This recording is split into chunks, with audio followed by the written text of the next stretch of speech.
नमस्कार शेतकरी मित्रांनो, मी शंकर नरहरी देशमुख, प्रेरणेचा सागर या माझ्या चॅनलमध्ये तुमचं हार्दिक स्वागत. शेतकरी मित्रांनो, आजचा टॉपिक आहे आंब्याला कल्टार देण्याची वेळ आणि किती प्रमाणात कल्टार द्यावं प्रत्यक्षात आपण दाखवणार आहोत. चला तर मग आपण व्हिडिओ बघूया. आज 1 जुलै 2025. शेतकरी मित्रांनो, आपण कल्टार घालत आहोत. झाडाचा घेर बघून साधारण झाडं त्या झाडाचा पराग 30 फूट आहे. म्हणजे आम्ही 1 मीटरला 2 मिली याप्रमाणे आम्ही 7 खड्डे घेत आहोत आणि 14 मिली एका झाडाला कल्टार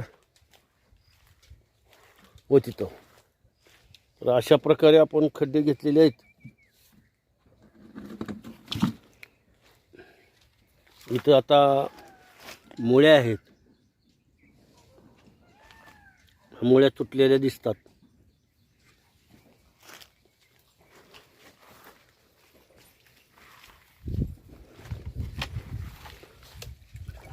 अशा पद्धतीनं आपण कल्टार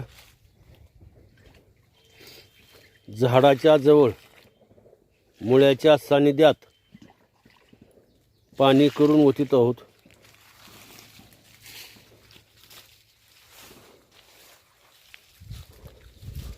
पुढं दोघ जण खांदतेत, मागं 2 ताई पाणी ओततेत. या कल्टारमुळं काडीची पक्वता, गर्भधारणा, माल काडी तयार होणे, अशा पद्धतीनं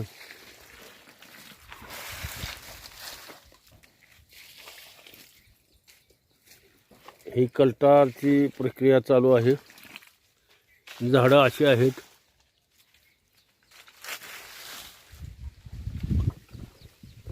खूप छान अशी झाडं आहेत. अवांतर वाढ होऊ नये म्हणून आपण कल्टार देत असतो.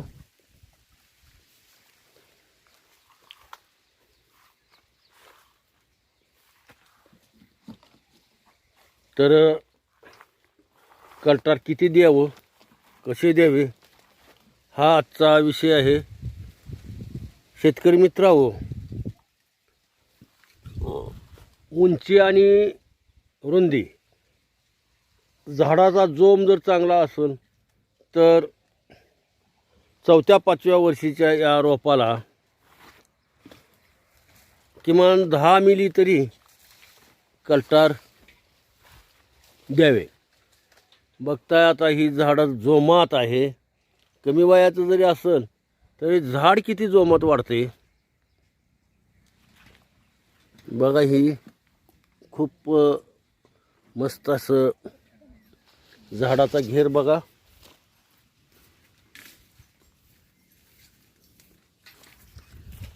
झाडाच्या घेराप्रमाणे हे असा आमचा वाघ पाणी आणून देतोय कल्टारचं, आणि याला आपण ह्या झाडाच्या घेराप्रमाणे कल्टार घालतो.